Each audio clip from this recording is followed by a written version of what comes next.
ओम सहना भवतु सहनौ भुनक्तु सह वीर्यं करवावहै तेजस्विनावधीतमस्तु मा विद्विषावहै।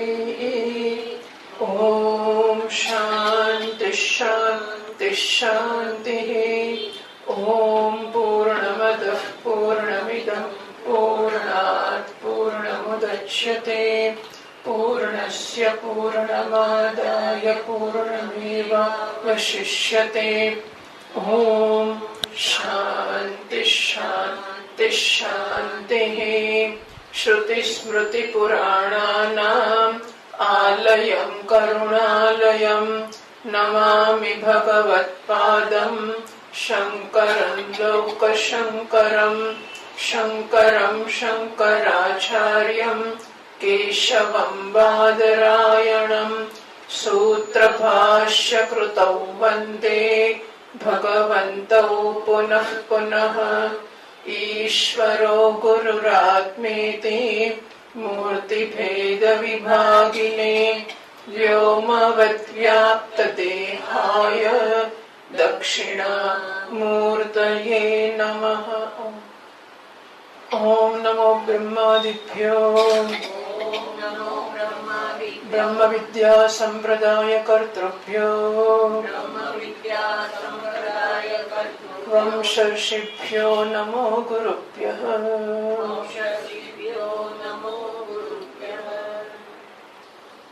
437 मंत्र 1001 पानों परથી વાંચીએ આપણે।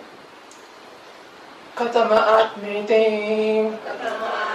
योऽयं विज्ञानमयः प्राणेषु हृदि अन्तर्ज्योतिः पुरुषः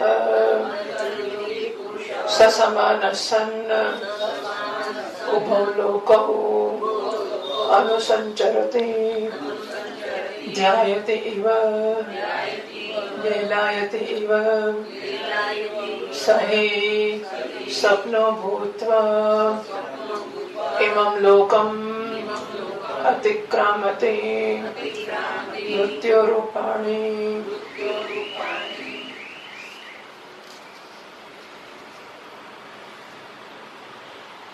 આત્માનો સમજ્યોતિષ્ઠ બતાવવા માટેનું આ પ્રકરણ ચાલી રહ્યું છે। મનુષ્યનો વ્યવહાર સામાન્ય રીતે કોઈ પ્રકાશમાં થાય છે। શરીર જડ છે અને વ્યવહાર શરીર જ કરતો દેખાય છે। એટલે એના વ્યવહાર માટે કોઈક જવાબદાર હોવું જોઈએ। આમ સ્વાભાવિક રીતે પણ વિચારવા જઈએ તો સમજાય એવું છે કે અંધારામાં કશું ના થાય માટે પ્રકાશ હોવો જોઈએ અને પ્રકાશમાં પણ જડ વસ્તુ કશું ના કરી શકે માટે ચેતન હોવું જોઈએ। બરાબર। સામાન્ય વિચાર કરતા આટલી સમજ પડે કે કેવળ અંધારું જ અંધારું હોય તો કશી ગતિ કે કશો વ્યવહાર ના થઈ શકે અને અજવાળું હોય તો કે અજવાળું છે માટે ઘણું ચાલવા મળશે કે કોઈ કોઈને પ્રેમ કરશે કોઈ કોઈનો તિરસ્કાર કરશે એવો પણ નહીં થાય। આ બંને વસ્તુની જરૂર છે। બતાવવામાં આવ્યો કે સામાન્ય રીતે વ્યવહાર સૂર્યના પ્રકાશથી થાય છે। જો આપણને પેલા અંદરના ચૈતન્ય જ્યોતિ સુધી પહોંચાડવા છે, એની ઓળખ કરાવે છે, એની પહેલા તો નોંધ લઈએ કે આવું કશું છે। બરાબર। એ માટેનો આખો ઉપક્રમ છે। શરૂઆત તો ત્યાંથી કરી કે અંધારામાં વ્યવહાર ના થાય, સૂર્યના પ્રકાશમાં થાય છે। પણ સૂર્યનો પ્રકાશ ના હોય તો ચંદ્રના પ્રકાશમાં થાય છે અને ચંદ્રનો પ્રકાશ ના હોય તો અગ્નિના પ્રકાશમાં થાય છે। અગ્નિનો પ્રકાશ ના હોય તો વાણીના પ્રકાશમાં વ્યવહાર થાય છે। આટલે સુધી પહોંચ્યા। હવે વાત એ છે કે સૂર્યનો પણ પ્રકાશ નથી, ચંદ્રનો પણ નથી, અગ્નિનો પણ નથી, વાણીનો પણ નથી, ત્યારે વ્યવહાર થાય છે ખરો? થતો હોય તો કોના પ્રકાશમાં થાય છે? એવું બને ખરો કે હા બને.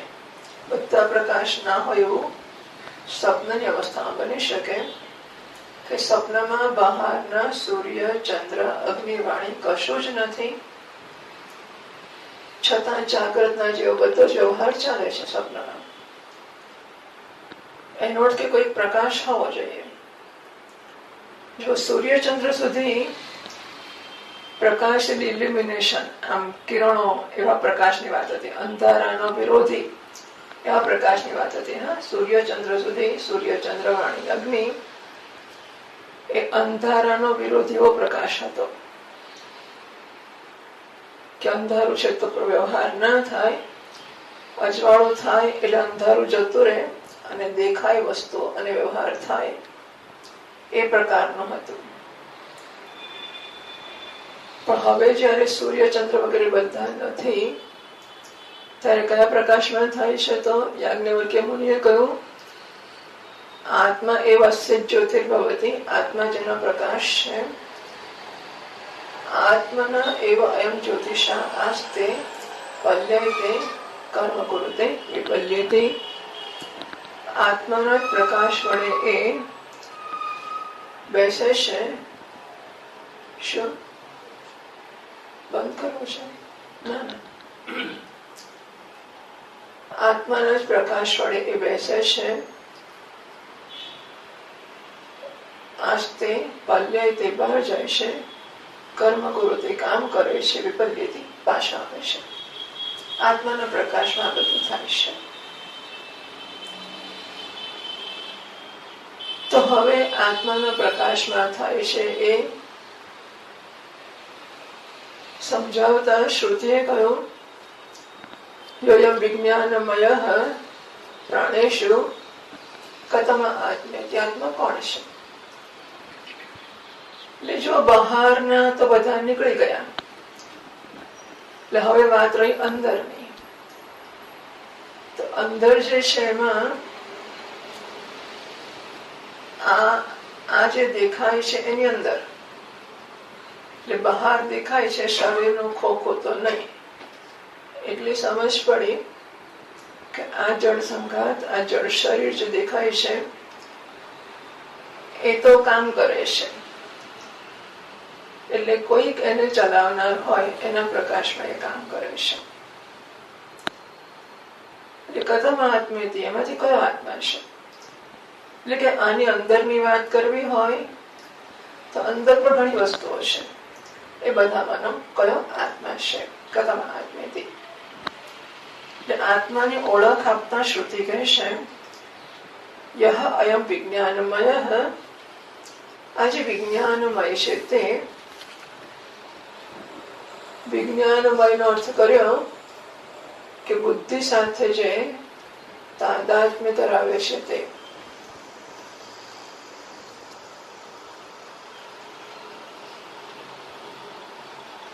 યોયમ વિજ્ઞાનમય. આજે વિજ્ઞાન પ્રાય બુદ્ધિ વિજ્ઞાન ઉપાધિ સંપર્ક અવિવેકાત વિજ્ઞાનમય ઉચ્યતે. એટલે બુદ્ધિ નથી પણ બુદ્ધિ સાથે તાદાત્મ્ય ધરાવવાને કારણે જાણે કે વિજ્ઞાનમય હોય એવો દેખાય છે એ છે. પછી એની ઓળખ આપતા બીજા વિશેષણ આપે છે. વિજ્ઞાનમય પ્રાણેશુ.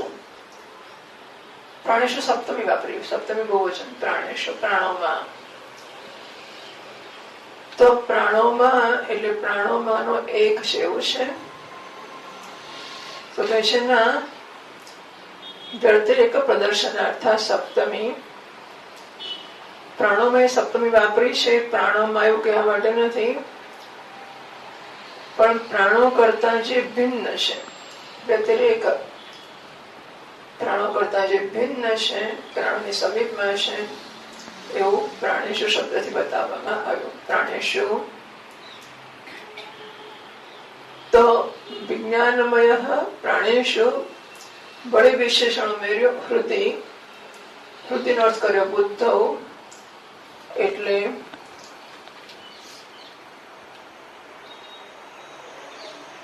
પ્રાણેશુ પ્રાણ જાતિ આવે બુદ્ધિ સ્યાત,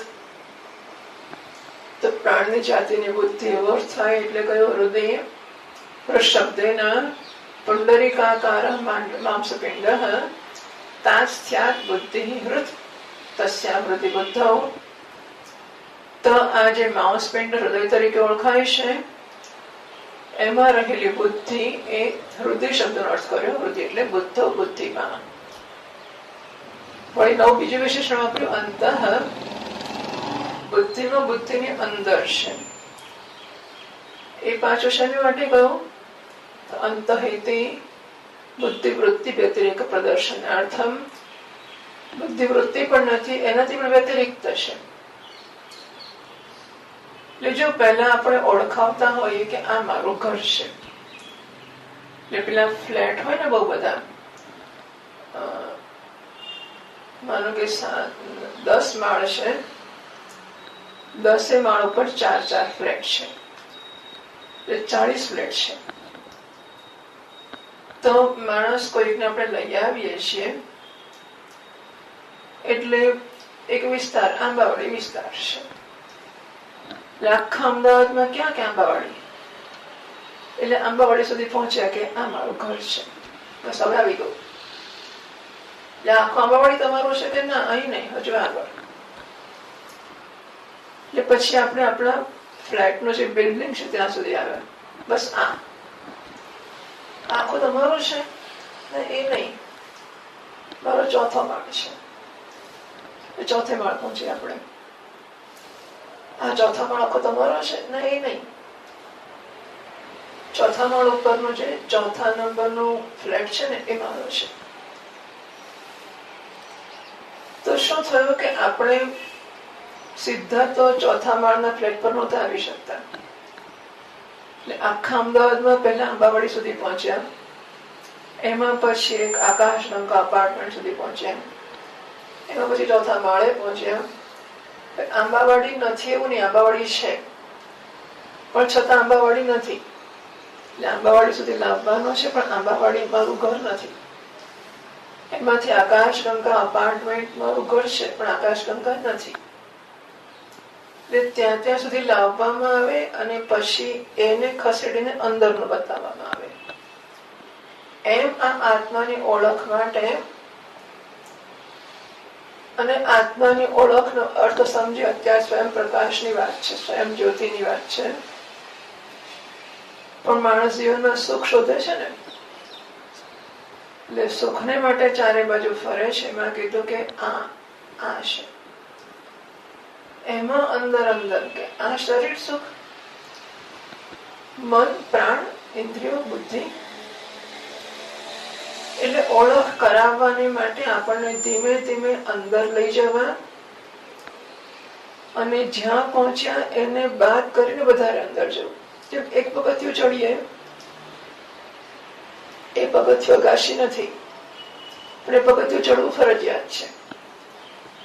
એને ચડ્યા પછી એને છોડીને બીજા પગથિયે ચડી પહેલું છોડી દઈએ, બીજાથી ત્રીજા પગથિયે ચડીએ બીજું છોડી દઈએ, એમ આપણે ઉપર જતા જઈએ છીએ. એમ આત્માની ઓળખ માટે શરીર આત્મા છે ના, તો પ્રાણ આત્મા છે ખરા, પણ ના. પ્રાણેશુ પ્રાણની નજીકમાં હૃદયમાં બુદ્ધિમાં બુદ્ધિની વૃત્તિઓ આત્મા છે કે ના? અંત એની અંદર છે. અંત બુદ્ધિ વૃત્તિ વ્યતિરેક પ્રદર્શનાર્થમ. બુદ્ધિની વૃત્તિઓનો વ્યતિરેક અભાવ. બુદ્ધિની વૃત્તિ આત્મા નથી, એને માટે કયો? બુદ્ધિ અંત એની અંદર છે. અંદર કોણ છે કે જ્યોતિ અભાસાત્મકત્વાત આત્મા ઉચ્યતે. જ્યોતિ પ્રકાશ કરનાર છે માટે એને આત્મા કહેવામાં આવે છે. તે નહીં અભાસકેન આત્મના જ્યોતિષા આસ્તે પદ્યતે કર્મ કુરુતે. તને 7મા પાના પ્રમાણે જોશો. 1007 માનવ ભાષ્યની પહેલી લીટીમાં તે નહીં અવભાસકીન આત્મના જ્યોતિષા આસ્તે પલ્યતે કર્મ કુરુતે. તો આ જે પ્રકાશ સ્વરૂપ છે આત્મા, એના પ્રકાશથી આ શરીર બેસે છે, બહાર જાય છે, કર્મ કરે છે. ચેતનાવાન ઇવ અયમ કાર્યકારણ પિંડ યથા આદિત્ય પ્રકાશસ્થ ઘટ. જાણે કે ચેતન હોય એવી રીતે આ કાર્યકાળ સંઘાત સૂર્યના પ્રકાશમાં રહેલા ઘડાની જેમ, યથા એટલે એક દાખલો આપ્યો, સૂર્યના પ્રકાશમાંનો ઘડો જેવી રીતે પ્રકાશિત થાય છે. યથાવા મરકાદાદિ મણિ ક્ષીરાદિ દ્રવ્ય પ્રક્ષિપ્ત પરીક્ષણાય આત્મચ્છાયમ એવ તત્ ક્ષીરાદિ દ્રવ્યમ કરોતિ. અથવા તો મરકત મણી સાચો છે કે ખોટો એવું જોવાની માટે એને દૂધમાં નાખવામાં આવે. જો ખોટો પથ્થરો કે કાચ હોત તો એ દૂધને પ્રકાશિત ના કરત, પણ મરકત મણી દૂધમાં નાખવામાં આવે ત્યારે દૂધને પ્રકાશિત કરે છે. એટલે કે એનો આભાસ દૂધમાં પ્રસરી જાય છે. આત્મછાયમ એવ કરોતિ, પોતાની છાયા વાળું દૂધને બનાવે છે. તાદૃક એતદ આત્મજ્યોતિ બુદ્ધિ અપી હૃદયાત સૂક્ષ્મત્વાત. એવી રીતે આત્મજ્યોતિ છે એ બુદ્ધિ કરતા પણ સૂક્ષ્મ છે, હૃદય કરતા પણ સૂક્ષ્મ છે. માટે હૃદય અંતસ્થમ અપી, હૃદય અંદર રહીને પણ હૃદય અધિકમ કાર્યકરણ સંઘાતમ છે કે કૃત્ય, હૃદય વગેરે અને કાર્યકરણ સંઘાત એ બધાને એક કરીને આત્મજ્યોતિ છાયમ કરોતિ. એટલે પેલો આત્મા જે છે આ સંઘાતને કેવી રીતે ચેતના વાળો કે પ્રવૃત્તિ વાળો બનાવે છે, કંઈક સમજાવવાની કોશિશ છે. જુઓ, કશું સમજાવી શકાય એવું છે જ નહીં. કોઈ પણ દાખલો પૂરો બેસે એવો જ નથી, કશું થાય એવું નથી. પણ કંઈક માણસ અટકી જતો હોય કે પણ આમ જ કેમ, એવું કેવી રીતે થાય?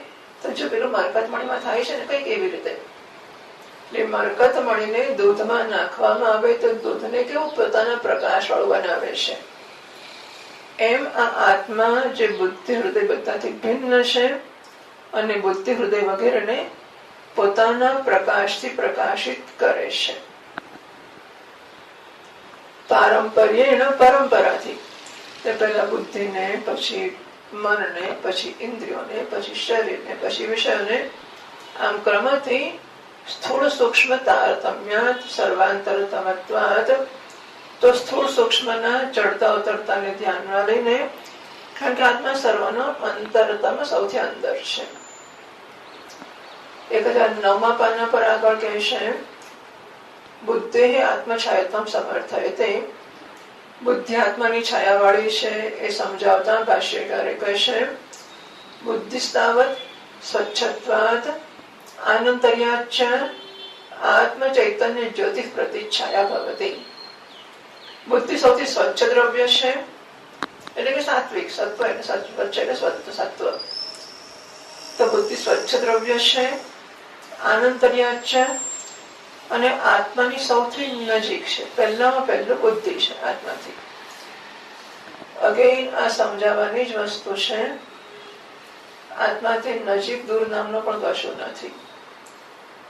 આ પ્રક્રિયા સ્વીકારીને ચાલવામાં આવે છે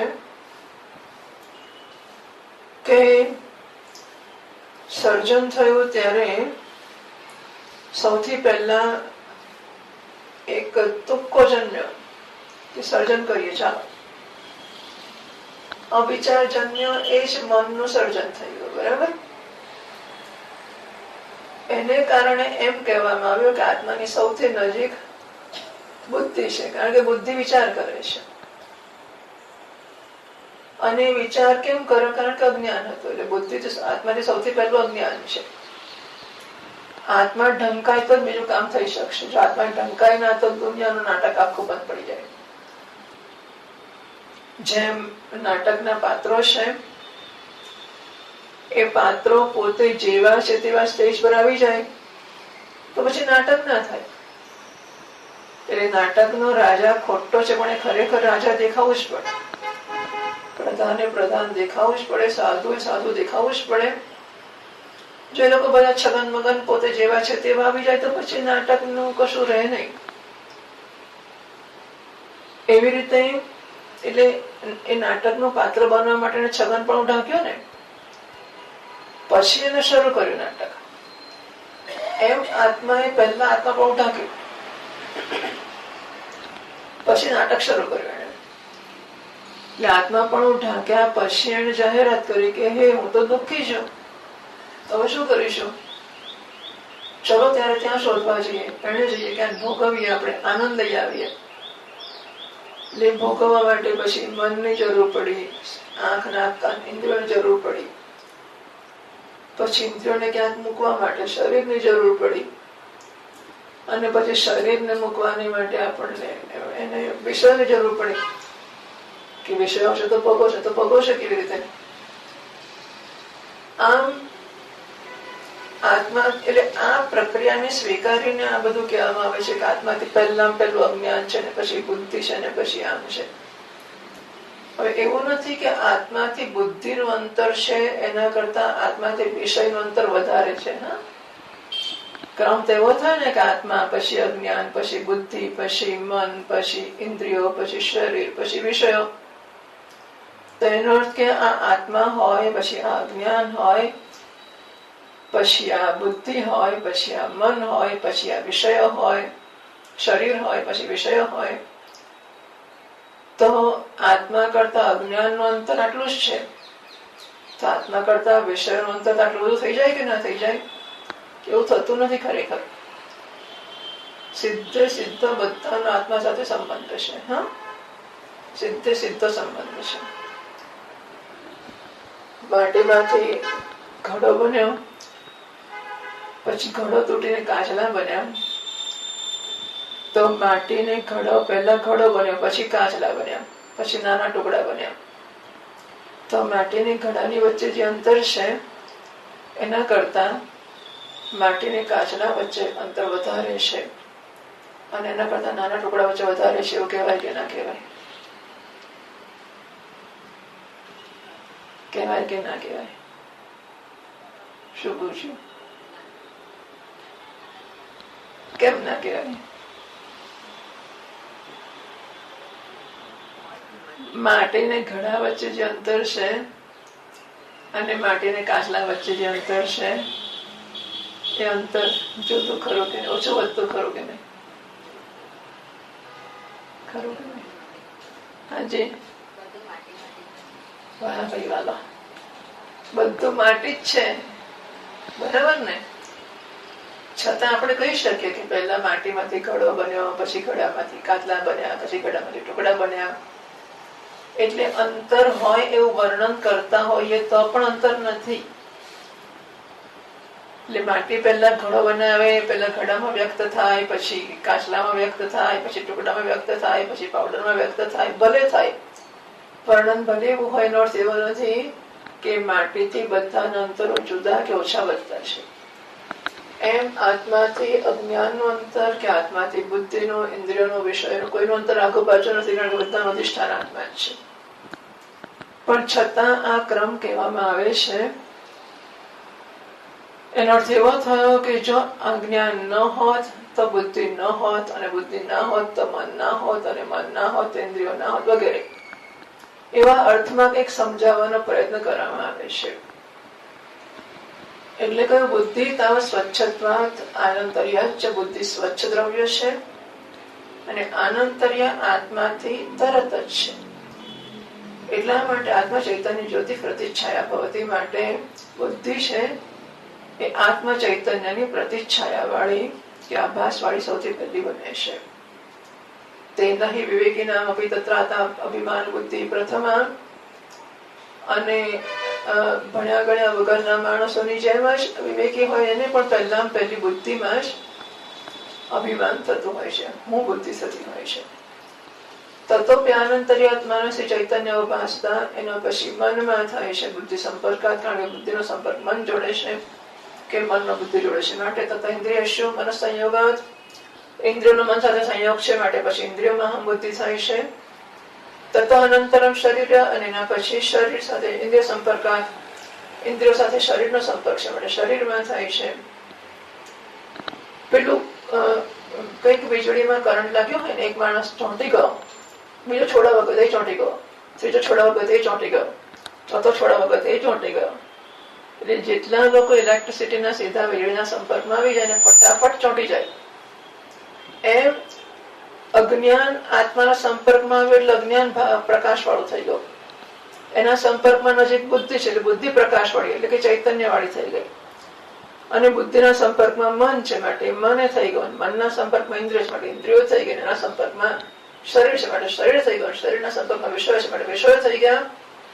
આમ કંઈક બધામાં ચૈતન્યનો આભાસ પ્રવાહિત થતો દેખાવા માંડ્યો. એવમ પારંપરિક કૃષ્ણ કાર્યકરણ સંઘાતમ, આત્મા આમ પરંપરાથી આખો કાર્યકરણ સંઘાત આત્મા ચૈતન્ય સ્વરૂપ જ્યોતિષા અવભાસયતી. તો આત્મા આ પ્રકારે પરંપરાથી આખા સંઘાતને પ્રકાશિત કરે છે. તેનો સર્વસ્ય લોકસ્ય કાર્યકરણ સંઘાતે તદ્વૃત્તિષુ ચ અન્યતમ અન્યત આત્માભિમાન બુદ્ધિ યથા વિવેકમ જાયતે. અને માટે બધા જ લોકોની આ સંઘાતમાં અન્યત આત્માભિમાન બુદ્ધિ યથા વિવેકમ જાયતે. અવિવેકમ અપી છિન્નંતિ.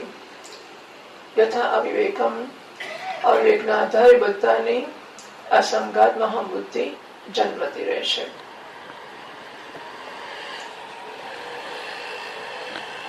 આ અંતર જ્યોતિની અંતરની વાત કરી, પછી સામે 1011 પાના પર પુરુષ સોયમ વિજ્ઞાનમય પ્રાણેશો હૃદય અંતઃ જ્યોતિ, પછી પુરુષ શબ્દ આવ્યો. તો પુરુષ આકાશોત સર્વગતત્વાત પૂર્ણ, એથી પુરુષ આકાશની જેમ સર્વગત છે માટે પૂર્ણ હોવાને લીધે પુરુષ કહેવાય છે. આ પુરુષનો જે જ્યોતિષ્વ છે એ સ્વયં જ્યોતિષ્વ, એ સપ્રકાશ છે. સર્વાભાસકત્વાત સ્વયં અન્યાનભાસ્યત્વાત છે. કેમ સપ્રકાશ છે? તો કે બધાને પ્રકાશિત કરે છે અને પોતે કોઈથી પ્રકાશિત થતો નથી. આ સ્વયં જ્યોતિષ્વ છે. સૂર્ય પ્રકાશિત કરે છે, પોતે સ્વતંત્ર નથી. ચૈતન્યના પ્રકાશમાં સૂર્ય પ્રકાશ છે માટે સૂર્ય પ્રકાશક છે પણ સ્વપ્રકાશ નથી. જયારે આત્મા પ્રકાશક છે અને સ્વપ્રકાશ છે એટલે એના પ્રકાશમાં જ બાકીનું બધું પ્રકાશિત થાય છે. સયેષ પુરુષ સ્વયં એવ જ્યોતિ સ્વભાવ. તે જેના વિશે પૂછે છે કથામાં આત્મેતિ, હે જનક રાજા, તે પૂછે કે આત્મા કયો છે? તો એ આ છે જે પ્રાણેશો હૃદય અંતર જ્યોતિ ને પુરુષ છે, એ આ આત્મા છે. બાહ્યાનામ જ્યોતિષામ સર્વકર્ણ ગ્રાહકાણામ પ્રત્યસ્તમયે અંતઃકરણ દ્વારેણ હૃદય અંતર જ્યોતિ પુરુષ આત્માનુગ્રાહક કર્ણાનામ ઉત્તમ. બધા પ્રકાશો ના હોય ત્યારે અંદરનો જે આ છે તે આત્મા આખા સંઘાત પર અનુગ્રહ કરનારો છે. યદાપી 1012 પાના પર યદાપી બાહ્ય કર્ણોગ્રાહકાણામ આદિત્યાદિ જ્યોતિષામ સદભાવ, જ્યારે બહારના કરણો પર અનુગ્રહ કરનારા. એટલે હવે પ્રશ્ન એ થયો કે જો આત્માના પ્રકાશમાં ચાલતો હોય તો પછી ટીકામાં જો 1012 પાના પર પહેલી લીટીમાં તર્હિ બાહ્ય જ્યોતિ સદભાવ અવસ્થાયામ અકિંચિત કર્માત્મ જ્યોતિ. જો સૂર્ય ચંદ્ર વગેરે ના હોય ત્યારે આત્માના પ્રકાશમાં કામ કરતા હોય તો એનો અર્થ એવો થયો કે સૂર્ય ચંદ્ર હોય ત્યારે આત્માની જરૂર નથી, સૂર્ય હોય ત્યારે ચંદ્રની જરૂર નથી, ચંદ્ર હોય ત્યારે અગ્નિની જરૂર નથી, અગ્નિ હોય ત્યારે વાણીની જરૂર નથી, અને વાણી હોય ત્યારે આત્માની જરૂર નથી. એટલે 5 પ્રકાશ તમે કયા, એનો અર્થ એવો થયો કે 5માનો ગમે તે એક કામ કરતો હોય, બાકીના 4 નો કે જવાની છૂટ છે. તો એ સંજોગોમાં સૂર્ય પ્રકાશ કરે ત્યારે આત્મા કશું નથી કરતો, પછી તો અકિંચિત કરત આત્માનો ઉપયોગ નથી રહેતો. એ શંકા કરીને ભાષ્યકાર મહારાજ કહે છે યદાપી બાહ્યકરણ અનુગ્રહકાણામ આદિત્યાદિ જ્યોતિષામ સદ્ભાવઃ, બહારના સૂર્ય વગેરે પ્રકાશકો જ્યારે હાજર છે તદાપી આદિત્યાદિ જ્યોતિષામ પરાર્થત્વાત, પણ સૂર્ય ચંદ્ર વગેરે છે એ પરાર્થ એટલે કે અન્ય શેષ છે. કાર્યકરણ સંઘાતસ્ય ચૈતન્યન સ્વાર્થાનુપત્તેઃ, કાર્યકરણ સંઘાત જડ છે માટે પોતે પોતાના વડે પોતાના માટે પ્રકાશિત કે ચેતન ન હોઈ શકે. આથી સ્વાર્થ જ્યોતિષ આત્મના અનુગ્રહ અભાવે અયમ કાર્યકરણ સંઘાત વ્યવહારાય કલ્પતે. એટલે સૂર્યના પ્રકાશમાં કામ તો થાય, પણ સૂર્યના પ્રકાશમાં કઈ ઘડા તો નહીં ચાલવા મળે ને. સૂર્યનો પ્રકાશ હોય ત્યારે પણ ચૈતન્ય હશે તો જ ચાલશે. સૂર્યના પ્રકાશથી આ તો નહીં ચાલે. એટલે મૂળ તો સૂર્યના પ્રકાશની કોઈ જરૂર જ નથી. સૂર્ય ચંદ્ર કશે પ્રકાશ ના હોય તે માણસ અંધારામાં, એટલે યોગી લોકો ગુફાઓમાં આખી જિંદગી જીવે જ છે. એટલે કોઈ સૂર્ય ચંદ્ર અગ્નિ વાણી કશું હોતું જ નથી. ત્યાં કયો પ્રકાશ છે? એટલે આ બધા પ્રકાશો પ્રકાશિત કરે છે એવું કહેવાનો હેતુ જ નહોતો. મૂળ હેતુ તો આત્મ ચૈતન્ય સુધી પહોંચાડવાનો જ છે. પણ માણસને શરૂઆતમાં એવું લાગે છે કે સૂર્યનો પ્રકાશ એટલે અંધારામાં કેવી રીતે કામ થાય. એટલા માટે એને આ સંઘાત જાતે કામ કરી શકતો નથી એટલું જ બતાવવું છે. એટલે પહેલા સૂર્યચંદ્ર વગેરેની વાત કરી. હવે એવું થયું કે જો સૂર્યચંદ્રના પ્રકાશમાં થતું હોય તો આત્માની જરૂર શી છે? એટલે કે છે કે સૂર્યચંદ્રના પ્રકાશમાં થતું તો હોય, પણ જો આ ચેતન ના હોય તો કે પ્રકાશ છે માટે શરીર ચાલશે કે વ્યવહાર કરશે એવું નથી થવાનું. એટલે બહારનો પ્રકાશ હોય કે ના હોય, આત્મ ચૈતન્ય અત્યંત આવશ્યક છે. એના વગર વ્યવહાર નહીં થાય. સ્વાર્થ જ્યોતિષ આત્મના અનુગ્રહ અભાવે, સ્વાર્થ જ્યોતિનો અર્થ કર્યો અનન્ય શેષ.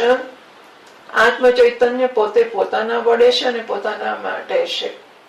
એનો અભાવ હોય ત્યારે અયમ કાર્યકરણ સંઘાત, આ કાર્યકરણ સંઘાત વ્યવહાર કરવાની શક્તિ ધરાવતો નથી.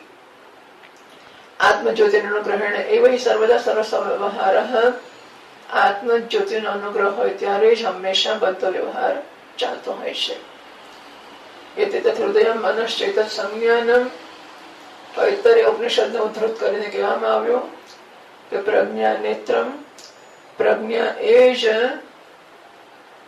આ બ્રહ્મ જેને સત્તા, એટલે બ્રહ્મ વડે જ કે પ્રજ્ઞા વડે જ સત્તા બધાને, સત્તા એટલે હવા પણ બધાને પ્રાપ્ત થાય છે. અચેતનાનામ કાર્યકરણાનામ ચેતનત પ્રસિદ્ધનોપત્યા સદાચિદાત્મ વ્યાપતિ ઈષ્ટવ્યા ઇતિ આહ. બીજું એ છે કે ચેતનથી વ્યાપ્ત ના હોય તો આ સંઘાત, જો આ શરીર ચેતન તરીકે પ્રસિદ્ધ છે ને, હકીકત તો છે કે જડ છે. જરા વિચાર કરી તો સમજાય છે કે ઘડામાં અને શરીરમાં કઈ ફેર જ નથી. એટલે ઘડાની જેટલું જ અચેતન કે જડ શરીર છે, છતાં શરીર ચેતન તરીકે જાણીતો છે. ઘડાને કોઈ ચેતન નથી કહેતું. બધા પોતાને ચેતન કહે, હું કઈ જડ થોડો છું, હું તો ચેતન છું. તો ઘડાની જેમ જડ હોવા છતાં શરીર ચેતન તરીકે પ્રસિદ્ધ છે. કેમ એવું છે? ચેતન વડે વ્યાપ્ત છે માટે. જો ચેતન વડે વ્યાપ્ત ન હોત તો શરીર પણ ચેતન તરીકે પ્રસિદ્ધ ન હોત. પણ શરીર ચેતન તરીકે પ્રસિદ્ધ છે બતાવે છે કે એ ચેતન વડે વ્યાપ્ત થયેલો છે, એ સ્વીકારવું રહ્યું. એટલે ભાષ્યકારે કહ્યું સાભિમાન સર્વસ પ્રાણી સંવ્યવહાર. બધા પ્રાણીઓનો વ્યવહાર છે અભિમાન સાથે જ થતો હોય છે. પ્રથમ અસંગસ્ય પ્રતિજા સર્વત્ર બુદ્ધ્યાદોહમ માન. પણ પ્રત્યેક આત્મા તો અસંગ છે, એનું બધામાં અભિમાન કે હું બુદ્ધિ કેવી રીતે થાય? તો માર્કતમણીનો દૃષ્ટાંત કયો. જો માર્કતમણી કે પ્રકાશિત કરવાનો પ્રયત્ન કરતો નથી, પ્રકાશિત કરતો નથી, માર્કતમણી છે અને દૂધમાં પ્રકાશ થતો હોય તો એની જાતે જ થાય છે. એમ આ આત્મા કઈ કશું પ્રકાશિત કરતો નથી, પણ એ છે એટલે આ બધી વસ્તુઓ થાય છે. વૃત્તમ અનુદ્ય વાક્ય ઉત્તર વાક્ય અવતારે હતી. આ કહ્યા પછી હવે પછીનું વાક્ય અવતરણ કરતા ભાષ્યકાર કહે છે, યદ્યપિ એવમ એતત તથાપિ જાગૃત વિષયે સર્વ કરણ અગોચરત્વાદ આત્મજ્યોતિષ. તો જુઓ હવે એ તો સમજ પડે છે કે જડ વસ્તુ પ્રકાશમાં પણ કામ ના કરી શકે, ચેતન વસ્તુ જ પ્રકાશમાં કામ કરી શકશે. તો જાગ્રતમાં આત્મા બતાવી દઉં, સ્વપ્નની જરૂર છે. જાગ્રત અવસ્થામાં આત્માને ચેતન તરીકે ઓળખાવવામાં તમને તકલીફ શી છે કે સ્વપ્ન સુધી જાઓ છો. એટલે ભાષ્યકાર કહે છે, યદ્યપિ એવમ એતત, જો કે એતત સાતમી પાદમાં પ્રત્યેક જ્યોતિ સર અવભાસકત્વેન પ્રખ્યાતમ. આ પ્રત્યેક આત્મા કે પ્રત્યેક જ્યોતિ છે તે બધાને પ્રકાશિત કરનાર તરીકે શ્રુતિ સ્મૃતિમાં જાણીતું છે. છતાં પણ જાગૃત વિષયે ભાષ્યમાં હું વાંચું છું, જાગૃત વિષયે સર્વ કરણ અગોચરત્વાદ આત્મજ્યોતિષ. તો શરીર તો બતાવીએ કે શરીર બતાવીએ કે આ શરીર છે, અને મન પણ કંઈક ઓળખાવી શકીએ કે જો આ વૃત્તિઓ છે, મન છે. પણ આત્માને બતાવવો કેવી રીતે? સર્વ કરણ અગોચરત્વાદ, બધી ઇન્દ્રિયનો વિષય નથી આત્મા.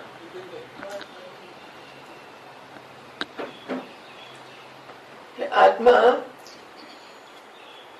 બધી ઇન્દ્રિયોનો વિષય નથી બનતો જાગ્રતમાં. બુદ્ધ્યાદિ બાહ્યાભ્યંતર કાર્યકરણ વ્યાપાર સન્નિપાત વ્યાકુલત્વાદ. કેમ એવું છે? કારણ કે બુદ્ધિ વગેરે તો આઠમી પાદોમાં આદિના શરીર, મનઃ, ચક્ષુરાદયઃ, વિષયાઃ, લોકાદયશ્ચ ગૃહ્યન્તે.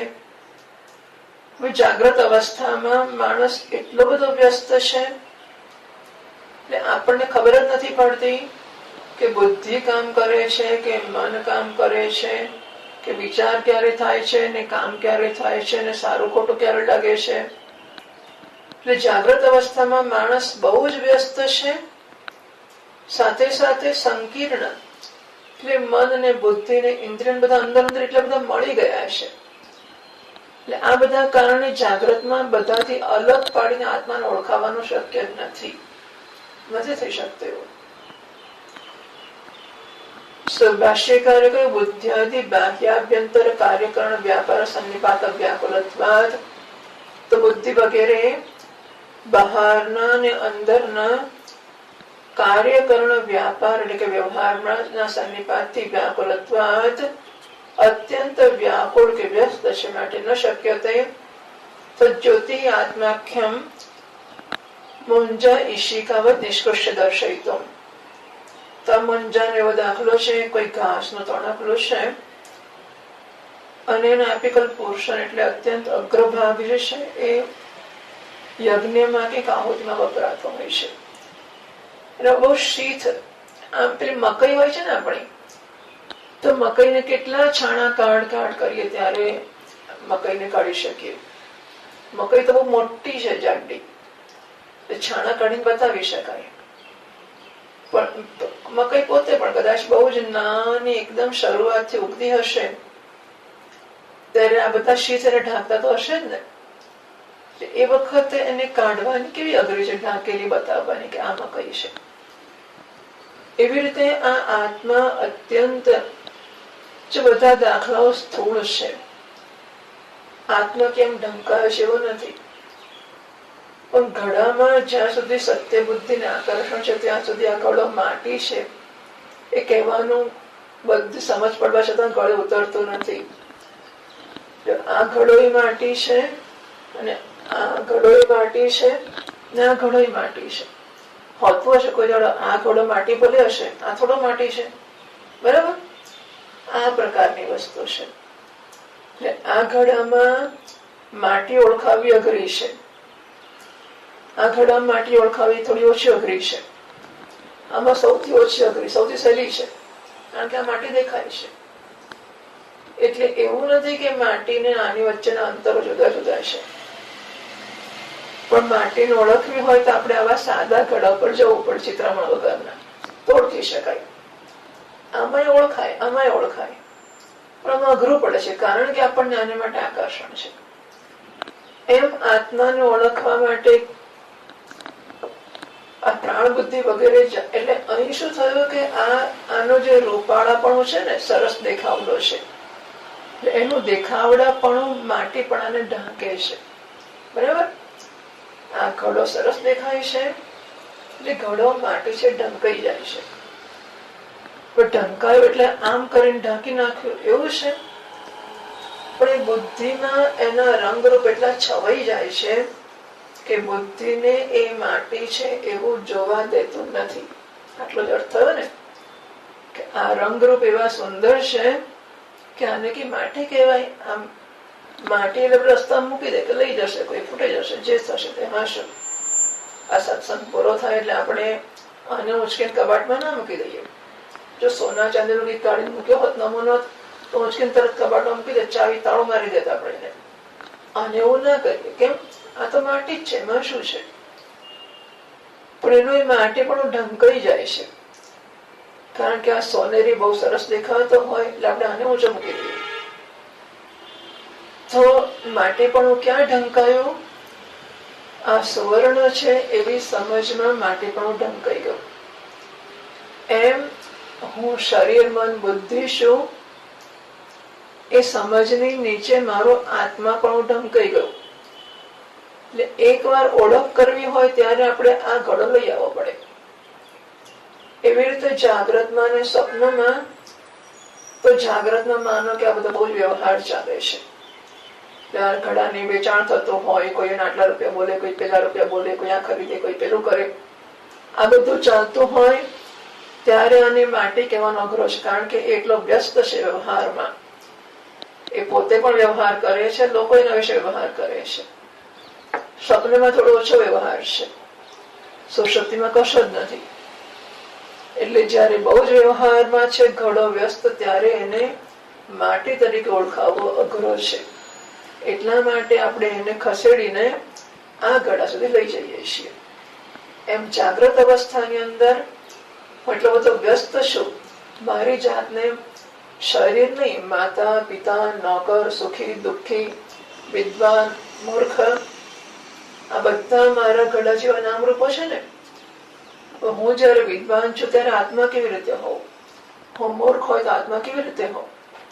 એટલે મારા વિશેની મારી બધી સમજો છે એ પેલા શીથ ઢાંકનારા બની જાય છે. બધાની વચ્ચેથી આત્માને કાઢવો ને ઓળખાવવો બહુ અઘરો પડી જાય છે જાગ્રત અવસ્થામાં. એટલે ભાષ્યકારે કહ્યું, બાહ્ય આભ્યંતર કાર્યકરણ વ્યાપાર સન્નિપાત વ્યાકુલત્વાત.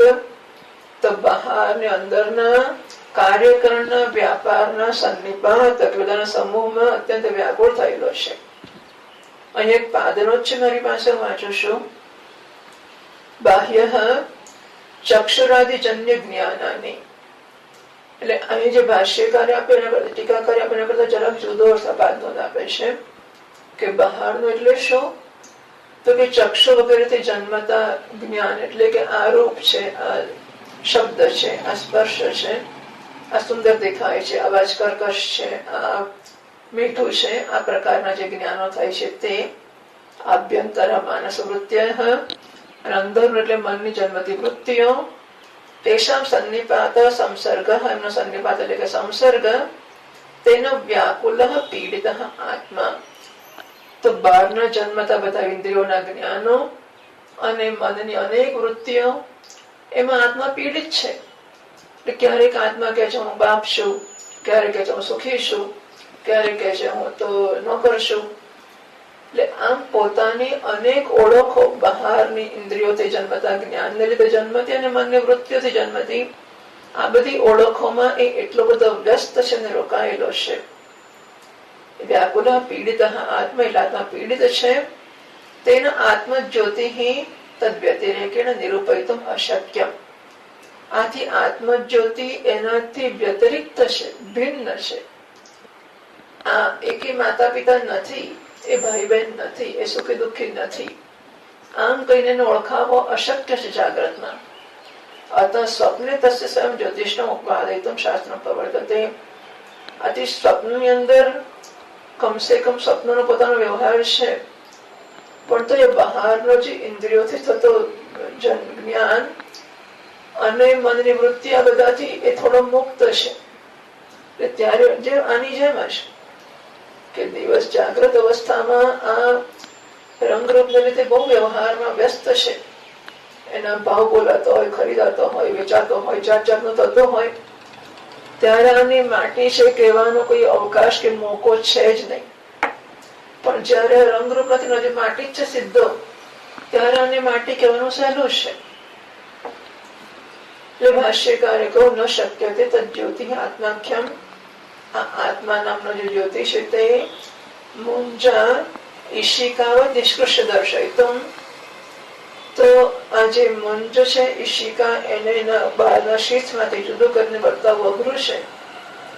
ઇત્યતઃ સ્વપ્ને દિદર્શેષો પ્રક્રમતે.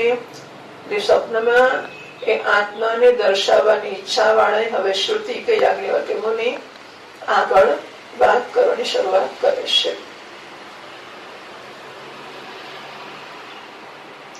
ટીકામાં 1012 પાના પર છેલ્લા શબ્દો સ્વપ્ને નિષ્કૃષ્ટમ જ્યોતિ ઇતિ શેષઃ. તો સ્વપ્નમાં શું દર્શાવે છે? એટલે કે સ્વપ્નમાં નિષ્કૃષ્ટમ બુદ્ધ્યાદ્ય સંકીર્ણ, બુદ્ધિ વગેરે જોડે ન જોડાયેલી એવા આત્મજ્યોતિને બતાવવાની શરૂઆત કરે છે. હવે ભાષ્યકાર આગળ કહે છે, અહીંથી આપણે વાંચીએ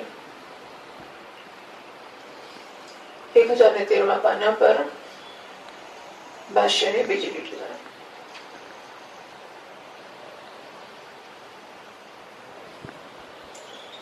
સહ સમાનસન્ન ઉભૌ લોકૌ અનુસંચરતી.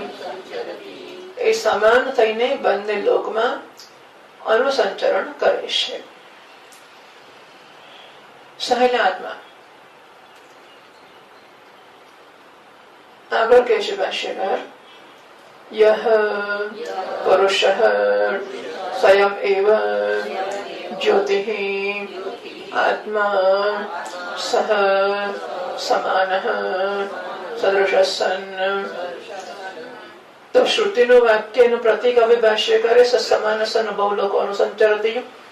તો યોયમ વિજ્ઞાનમયઃ પ્રાણેષુ હૃદિ અંતઃ જ્યોતિઃ પુરુષઃ. આ શબ્દો સમજાવ્યા. હવે આવે છે સમાન સન્ન બહુ લોકો અનુસંચરતી. એ સમજાવવાની શરૂઆત કરે છે. તો ભાષ્યકારે કોઈ સહ એટલે તે એટલે કોણ? કે યહ પુરુષ સ્વયં જ્યોતિઃ. આગળ જે કહેવામાં આવ્યું પ્રાણેષુ હૃદિ અંતઃ જ્યોતિઃ પુરુષઃ, એ બધો યહ હતો. યોયમ વિજ્ઞાનમય. યહ એટલે જે, સહ એટલે તે. તો પહેલા જે હોય તો જ તે કહેવાય કે તે આવ્યો. તે એટલે કોણ? જે ગયો હતો તે, જે રામ ગયો હતો તે આવ્યો. એટલે સહ સમાન અનુભવ લોકો સંચરતી, તે સમાન થઈને સંચરણ કરે છે. તો તે એટલે કોણ? એટલે કે છે યહ, જે આગળ ગયો હતો વિજ્ઞાનમય પ્રાણેષુ હૃદય અંતર્જ્યોતિ પુરુષ. એટલે ભાષ્યકાર કહે છે યહ પુરુષ સ્વયં જ્યોતિ આત્મા. જે પુરુષ સ્વયં પ્રકાશ છે અને આત્મા છે તે સમાન સન્ન સદૃશ સન્ન, સમાન થઈને. અહીં એક પાદનો છે મારી પાસે, સમાન સન્ન બુદ્ધ્યા સમાન સન્ન, બુદ્ધિ સાથે સમાન થઈને. એટલે કે અનેના ભેદ અગ્રહ ઉક્ત. સમાન થઈને એટલે શું? કે બંનેનો ભેદ જણાતો નથી એવો થઈ જાય છે. એટલે આત્મા જાણે કે પોતે બુદ્ધિ જ છે એવો થઈ જાય છે. તત્ફલમ ચ અધ્યાસ, એનું ફળ અધ્યાસ છે, ધ્યાયતી વગેરે એ આવશે આગળ. તો સમાન એટલે સદૃશ સન્ન. ટીકામાં હવે સદૃશ સન્ન અનુસંચરતી સંબંધ. તો સમાન થઈને અનુસંચરણ કરે છે. ટીકાકાર 1013 પાના પર પહેલી લીટીમાં કહે છે સાદૃશ્યસ્ય પ્રતિયોગી સાપેક્ષત્વમ અપેક્ષ પૃચ્છતિ. આ ઘડાને જોઈને આપણે એમ કહીએ ઓ આ તો પેલાનો જેવો જ છે. તો પછી પૂછો પણ કે પેલાનો એટલે કોના જેવો? આ કહીએ કે આ તો એવો જ છે, એવો એટલે કોના જેવો? તો અહીં જયારે કહેવામાં આવે છે કે સહ સમાન સન્ન, આત્મા સમાન થઈને, પણ કોની સમાન થઈને? એટલે સમાન શબ્દ વાપરીએ ત્યારે પ્રતિયોગીની અપેક્ષા રાખે છે. પ્રતિયોગી એટલે જેની જોડે સરખાવીએ છીએ તે. ટીકાકારે કહ્યું સાદૃશ્ય પ્રતિયોગી સાપેક્ષત્વ અપેક્ષા. સમાનતા હોય તો એને હંમેશા પ્રતિયોગીની અપેક્ષા હોય છે. એટલે કે સમાન એવું કહો તો કોની સમાન એ કેવું અપેક્ષિત જાણવું જોઈએ આપણે કે કોની સમાન છે એ અપેક્ષા રાખીને ભાષ્યકાર પૂછે છે. કેને કોની સાથે તો સમાન થાય છે ત્યારે કોની સાથે સમાન થાય છે? ઉત્તર એનો જવાબ આપે છે ભાષ્યકાર કહે છે પ્રકૃતત્વાદ સન્નિહિતત્વાચ્ચ હૃદયેન. તો પ્રકૃતત્વાદ પહેલી પાદનો પ્રકરણમ પ્રમાણયતિ. કોની સાથે સમાન થઈને? તો આ પ્રકરણના આધારે કહે છે કે કોની સાથે સમાન થઈને. એટલે પ્રકૃતત્વાદ એમાં એટલે પ્રકરણમ પ્રમાણયતિ. તો શબ્દનો અર્થ કર્યો આ પ્રકરણ છે એના માટે પ્રમાણ છે. સન્નિધિમ તથાપયતિ. તથાપયતિ એટલે પ્રમાણયતિ. તો પ્રકરણના આધારે અને સન્નિધિના આધારે. સમિતિ એટલે સન્નિહિતત્વાચ્ચ. પ્રકૃતત્વાચ્ચ સન્નિહિતત્વાચ્ચ. પ્રકૃત છે એટલે કે એનું પ્રકરણ ચાલે છે માટે, અને સન્નિહિતત્વાચ્ચ એટલે કે સન્નિધિ છે માટે. તો પ્ર અને સમ એટલે પ્રકૃત છે એટલે એનું પ્રકરણ ચાલી રહ્યું છે. સન્નિહિત છે એટલે નજીક છે. સધીતિ શ્રુતિમ સમુચ્ચેતુમ ચહ. અને પાછું સન્નિહિતત્વાત છ હૃદયના. તો આજે ચકાર છે એ આપણે આગળ જોયું હતું કે સધી સ્વપ્ન ભૂતમાં એ માધ્યમની શાખાનો પાઠ છે. એને પણ ઉમેરવા માટે એમણે ચકારો મૂક્યો છે ભાષ્યકારે. તો ટીકાકારે પ્રાણનો કોઈ તુલ્યમ તદિતિ ચેત. તો પ્રાણનું પ્રકરણ પણ છે જ ને. કેમ તમે કહો છો કે આત્માનું છે? તદિતિ પ્રકૃતત્વમ એટલે ઉમેર્યું સન્નિહિતત્વાચ્ચ. માત્ર પ્રકરણ છે એટલું પણ સન્નિહિત પણ એ છે એટલા માટે. હેતુ દ્વયમ સાધયથી બંને હેતુ સિદ્ધ કરતા ભાષ્યકાર કહે છે. બે હેતુ એટલે પ્રકરણત્વાદ અને સન્નિહિતત્વાદ. પ્રકરણ એનું છે માટે અને સન્નિહિત છે માટે. એ બંને હેતુ ભાષ્યકાર બતાવે છે. હૃદય શબ્દવાચ્ય બુદ્ધિ પ્રકૃતા સન્નિહિતા છે. હૃદય એટલે હૃદ શબ્દ વાચ્ય બુદ્ધિ. હૃદય શબ્દ વાચ્ય જે બુદ્ધિ છે એ પ્રકૃત પણ છે અને સન્નિહિત પણ છે. પ્રકૃત એટલે પ્રકરણનો વિષય પણ છે. સન્નિહિત એટલે નજીક પણ છે. પ્રકૃતત્વાદી ફલમ આહ. તો પ્રકૃત છે અને સન્નિહિત છે એટલે શું સિદ્ધ થયું? તો ભાષ્યકાર કહે છે તસ્માદ તયા એવ સામાન્યમ. અને માટે તસ્માદ બીજી પાદનો હેતુત્વાદ. બે હેતુ છે. બે હેતુ કયા બે હેતુ છે? પ્રકરણત્વાદ અને સન્નિહિતત્વાદ. આ બંને હેતુ છે માટે તયા એટલે બુદ્ધિયા સામાન્યમ સાદૃશ્યમ. અને માટે બુદ્ધિ સાથે જેની સમાનતા કે સાદૃશ્ય છે. સમાનસ્થ અનુભવ લોકો અનુસંચરતી. એમાં આત્મા બુદ્ધિના જેવો જાણે કે થઈને બંને લોકોનું સંચરણ કરે છે. એ સમાનસ્થ એનો અર્થ કર્યો. હવે આગળ સમજાવે છે. ટીકાકાર કહે છે સામાન્યમ પ્રશ્નપૂર્વકમ વિશદયતિ. તો વાત એવી છે કે આત્મા ચેતન છે, અનંત છે, નિર્વિકાર છે. આત્મા ચેતન છે, બુદ્ધિ જડ છે. આત્મા અનંત છે, બુદ્ધિ તો સીમિત કે મર્યાદિત છે. આત્મા નિર્વિકાર છે, બુદ્ધિ વિકારી છે. તો આત્મા બુદ્ધિના જેવો કેવી રીતે થાય? બરાબર. સમાનસ્થ અનુભવ લોકો સંચરતી. આત્મા બુદ્ધિના જેવો થઈને બંને લોકમાં વિચરણ કરે છે. પણ આત્મા અને બુદ્ધિનું સમાનત્વ થઈ કેવી રીતે શકે? ટીકાકારે કહ્યું સામાન્યમ. આથી સામાન્યમ એ ભાવવાચક સંજ્ઞાથી સમાનની. સામાન્ય એટલે સમાનપણો એવો અર્થ થયો. એટલે બંનેની સમાનતા છે એ કેવા પ્રકારે થઈ શકે? આત્મા બુદ્ધિને સમાન કેવી રીતે થાય? પ્રશ્નપૂર્વકમ પ્રશ્ન પૂછીને એની સ્પષ્ટતા ભાષ્યકાર કરે છે કિમ પુનઃ સામાન્યમ. તો આ બંનેની વચ્ચે સમાનતા કયા પ્રકારની છે? આત્મા અને બુદ્ધિ વચ્ચે તો ભાષ્યકાર કહે છે અશ્વ મહિષવત વિવેકતઃ અનુપલબ્ધિ. સમાનતા એમને આ છે, અશ્વ એટલે ઘોડો અને મહિષ એટલે પાડો. એમની બંનેની વચ્ચે વિવેકતઃ અનુપલબ્ધિ. આપણને ઘોડો ને પાડો એમાં ભૂલ થાય ખરી કે ઘોડાને ભૂલમાં પાડો કહી દઈએ અને પાડાને ભૂલમાં ઘોડો કહી દઈએ? એવું નથી થતું ને. એટલે એ બંનેમાં આપણને ક્યારેય અવિવેક કે ભૂલ થતા જ નથી. ઘોડાને ઘોડા તરીકે ઓળખીએ છીએ, પાડાને પાડા તરીકે ઓળખીએ છીએ. તો આત્માને બુદ્ધિમાં સમાનતા થઈ જાય છે. એટલે શું કે અશ્વ અને મહિષ જેમ અલગ ઓળખાય છે ને કે આ અશ્વ છે ને આ મહિષ છે, ક્યાંય કોઈની નાના છોકરાની ભૂલ થતી નથી. એવું આમાં નથી થતું. એટલે પેલામાં અશ્વ અને મહિષ જેવા જુદા ઓળખાય છે, એવા આમાં આત્મા ને બુદ્ધિ આમ ઓળખાતા નથી કે આ અશ્વ છે ને આ મહિષ છે, આ આત્મા છે ને આ બુદ્ધિ છે. એવું નથી થતું. અશ્વ ને મહિષ જેમ ઓળખાય છે એમ આત્મા ને બુદ્ધિ ઓળખાતા નથી જુદા. આટલું જ એમનું સમાનત્વ છે. સમાનત્વ એવું નહીં કે આત્મા બુદ્ધિ બની જાય છે. સમાનતા એટલી જ છે કે અશ્વ ને મહિષ જેમ જુદા ઓળખાય એમ બુદ્ધિ ને આત્મા જુદા ઓળખાતા નથી.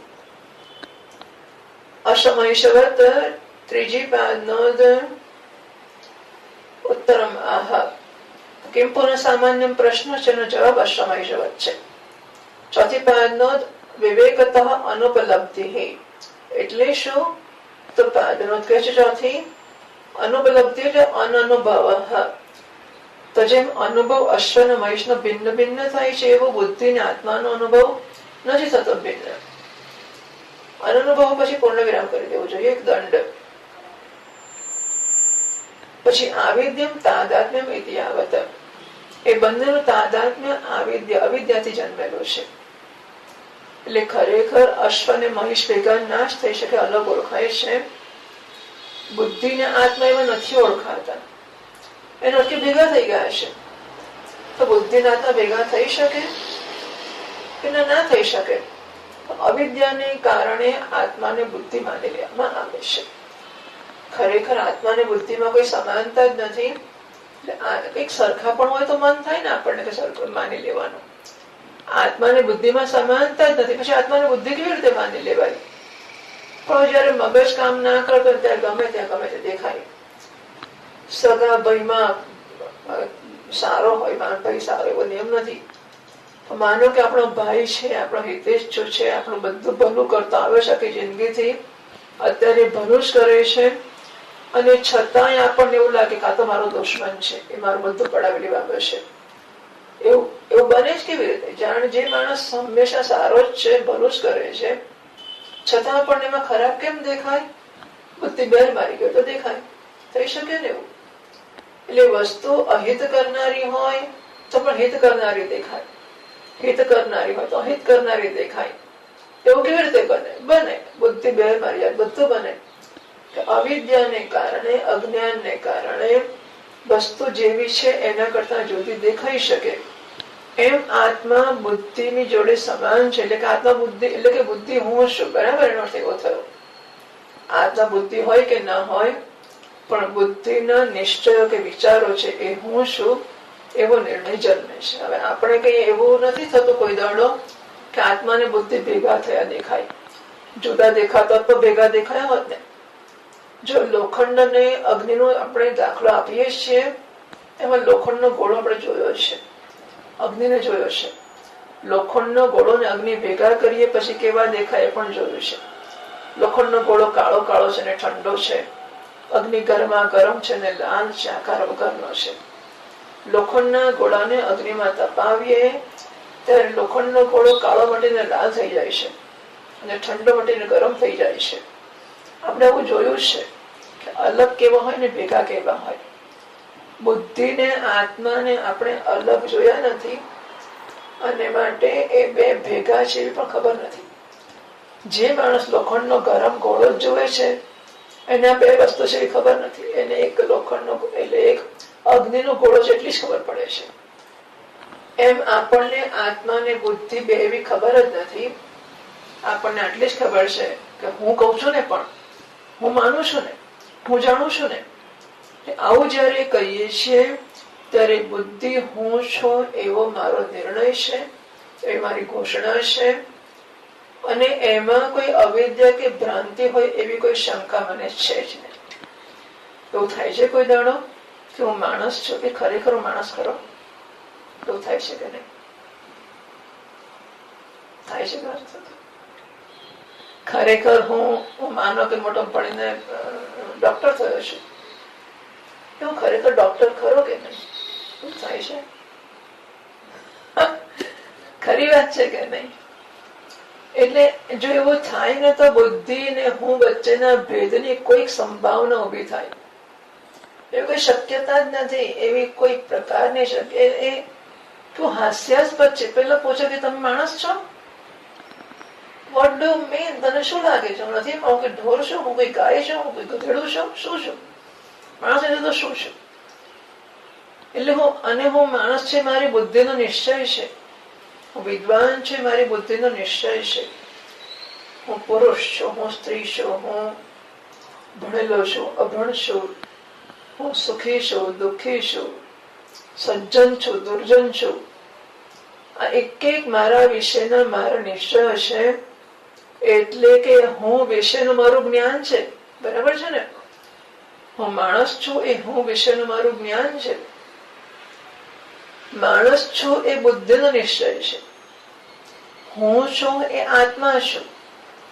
હું માણસ છું એવું કહું છું ત્યારે હું આત્મા જે ચેતન છે, નિર્વિકાર છે, અનંત છે.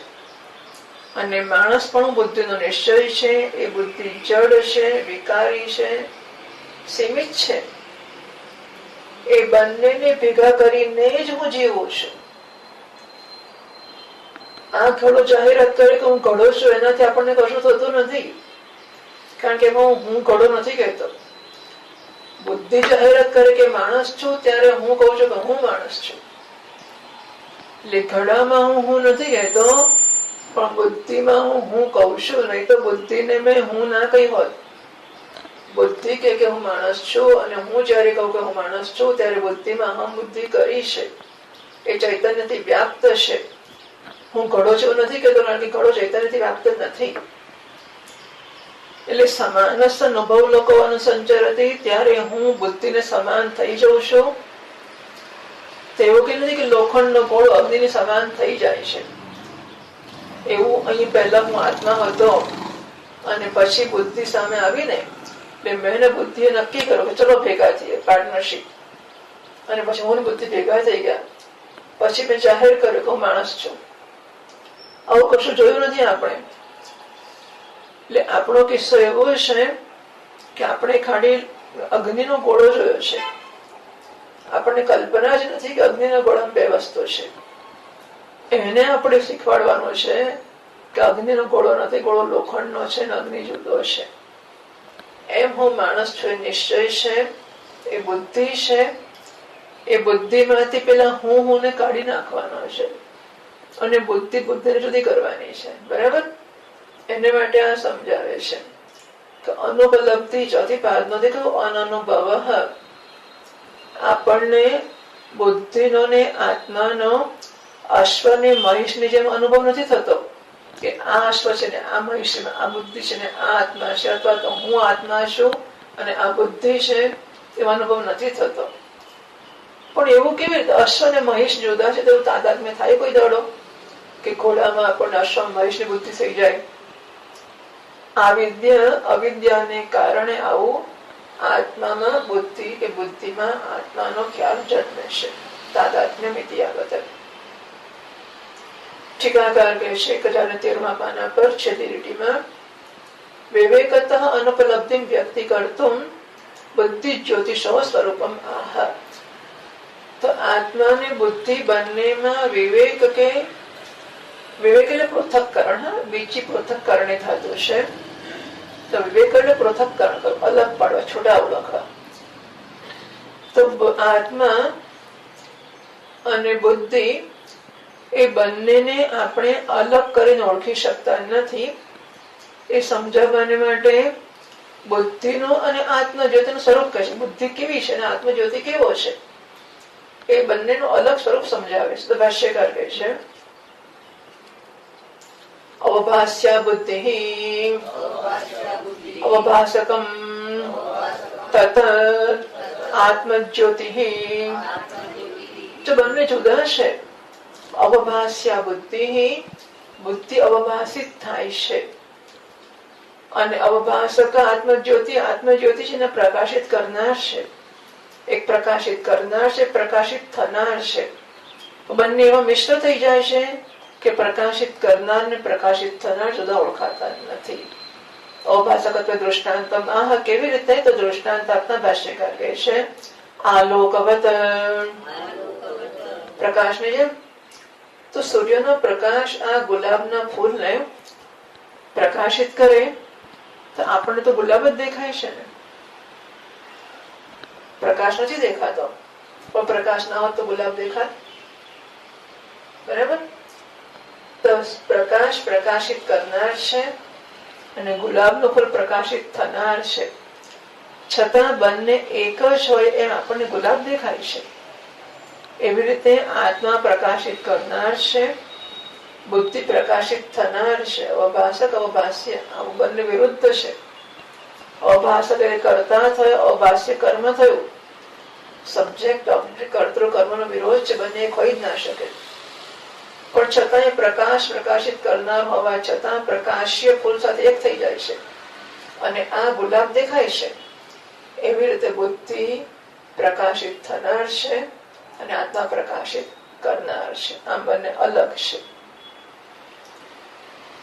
તથાપિ કથમ વિવેકતો અનુપલબ્ધિ, ભલે આત્મા પ્રકાશક છે અને બુદ્ધિ પ્રકાશ્ય છે, પણ માટે વિવેકથી એમનું ભેગા થઈને વિવેકથી ઓળખાતા કેમ નથી? તથાપિ છઠ્ઠીપાદનો તયો અવભાસ્ય અવભાસકત્વેપી, આત્મા પ્રકાશક છે અને બુદ્ધિ પ્રકાશ્ય છે, તો પણ વિવેક પૂર્વક પૃથક અલગ ઓળખાતા કેમ નથી? તો ભાષ્યકાર કહે છે અવભાસ્ય અવભાસકયોઃ વિવેકતઃ અનુપલબ્ધિ પ્રસિદ્ધ. જાણીતું જ છે કે પ્રકાશિત કરનાર ને પ્રકાશિત થનાર આ બે વસ્તુઓ પૃથક્કરણથી અલગ અલગ ઓળખાતી નથી. પ્રસિદ્ધ, જાણીતું જ છે કે બંને વસ્તુઓ ઓળખાતી નથી હોતી. પ્રસિદ્ધિ મેં પ્રકટયતી, ક્યાં પ્રસિદ્ધ છે? અમે તો કોઈ જોયું નથી. તો ભાષ્યકાર કહે છે વિશુદ્ધત્વાથી આલોક અવભાસ્યેન સદૃશો ભવતિ. વિશુદ્ધ હોવાને કારણે જ આલોક અવભાસ્યેન સદૃશો ભવતિ, પ્રકાશ અત્યંત શુદ્ધ છે અને માટે જેને પ્રકાશિત કરીને એવું દેખાવા માંડે છે. જો શુદ્ધ ના હોય તો લાલ ને પીળું ભેગા થાય તો લાલ પીળાનું ભેગું લાલ ની અસર દેખાય, પીળા અહીંયા દેખાય. પણ નિર્મળ રંગ વગરનો હોય, જેમ કે આપણો સ્ફટિક છે, સ્ફટિક નો રંગ નથી તો ગુલાબી ને ગુલાબી દેખાડશે, લાલ ને લાલ દેખાડશે. એનો પોતાનો રંગ હોય અને બીજો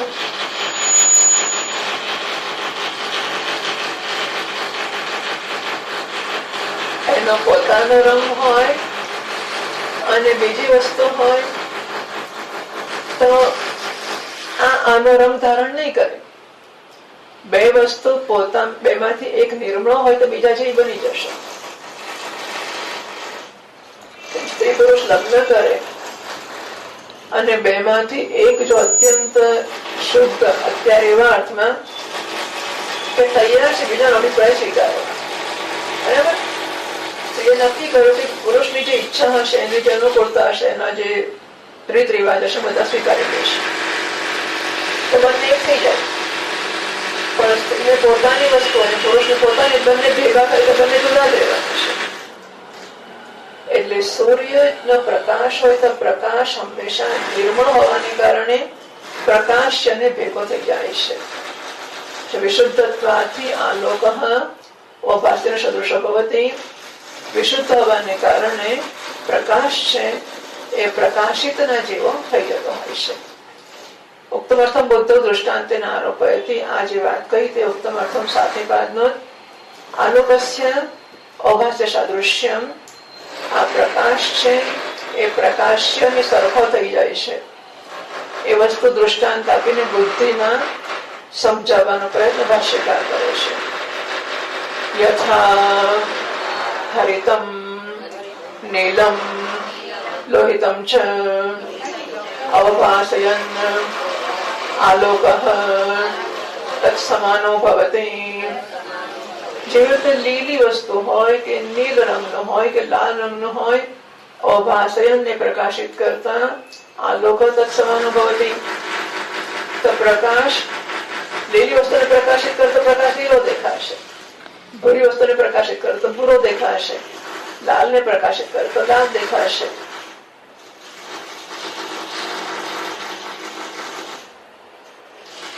એનો કઈક રહી ગયું નહીં? ઓકે. યથા રક્તમ અવભાસયન રક્ત સદૃશો રક્તાકારો ભવતિ. લાલ વસ્તુને પ્રકાશિત કરે તો પ્રકાશ લાલ થઈ જાય છે. સ્ફટિક દ્વારા ગચ્છન્ન સ્વચ્છ.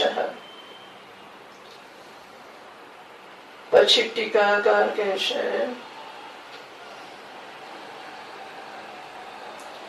ફરીથી બીજું વાક્ય. યથા હરિતમ નીલમ લોહિતમ ચ અભાસયન આલોકઃ તત્સમાનો ભવતિ.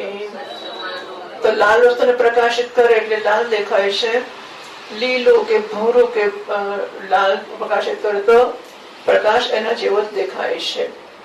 આલોકઃ રક્તઃ એવા પ્રકાશ લાલ જેવો દેખાય છે. એટલે હવે વાત એવી થઈ કે લાલ બે વાર આવ્યો ને, રક્તાકારો ભવતિ અને લોહિતમ પણ લાલ થાય.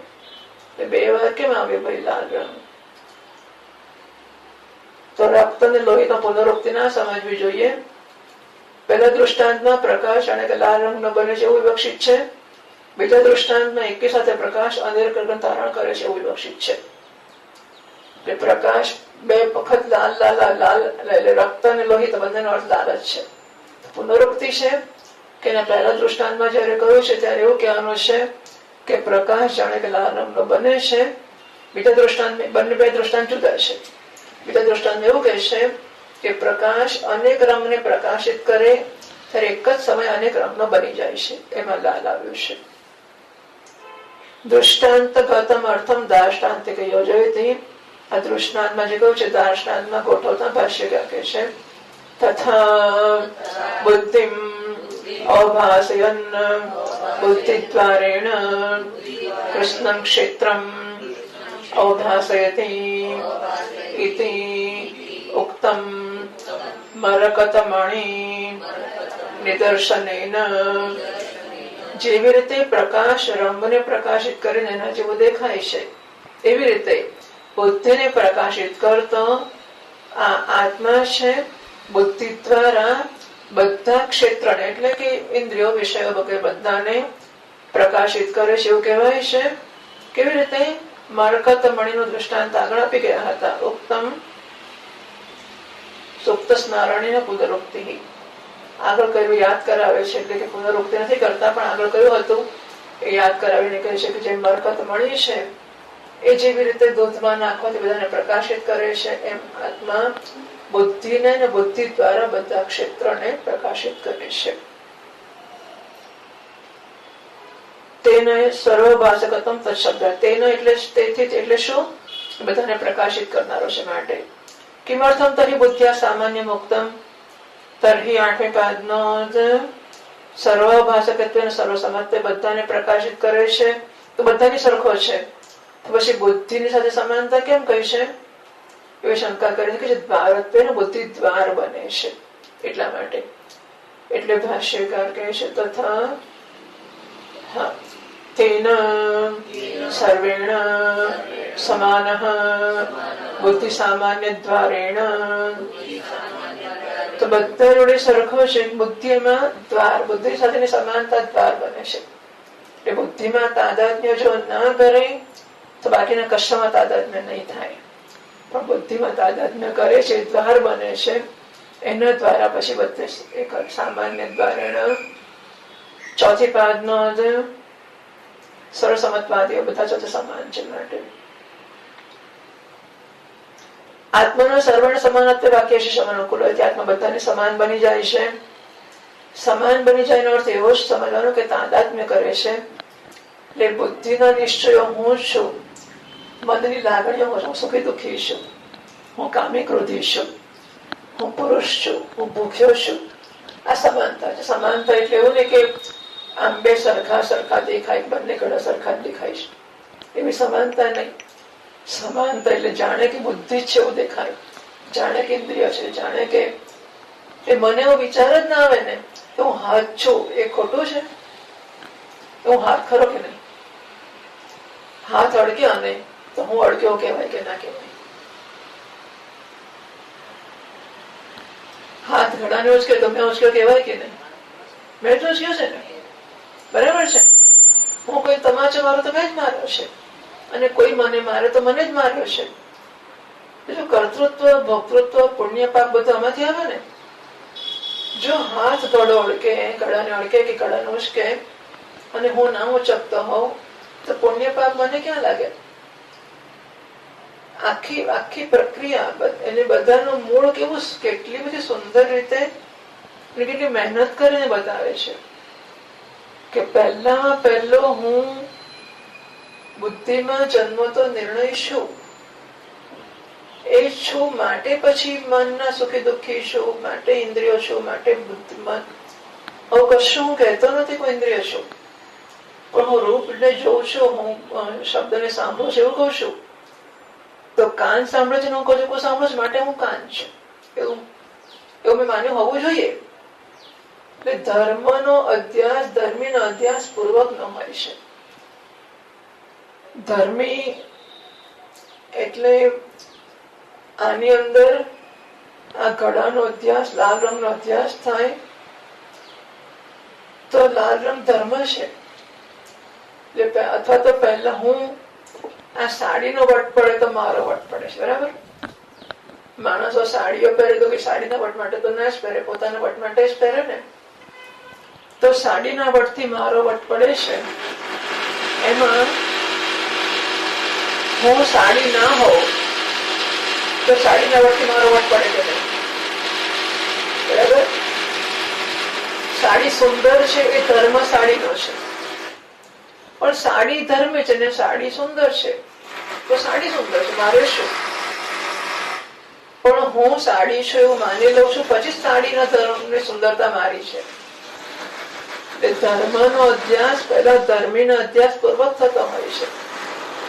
એટલે બુદ્ધિના ગુણો કે અવગુણો મારા ત્યારે બને જયારે હું બુદ્ધિ છે એવો નિર્ણય થયો હોય.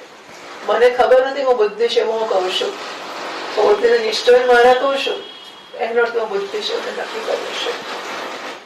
તો સર્વમય જતો એવો લક્ષ્યથી આગળ જઈને કહેશે કે સર્વમય બની જાય છે.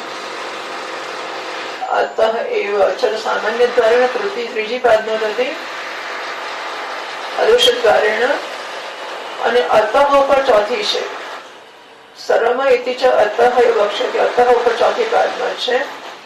અત્યારે સર્વ સમત્વાદીઓ સર્વ સમાન છે માટે, અને વક્ષથી 4, 4, 5 માં જઈને કહેશે ઓમ. ઓમ પૂર્ણમદઃ પૂર્ણમિદં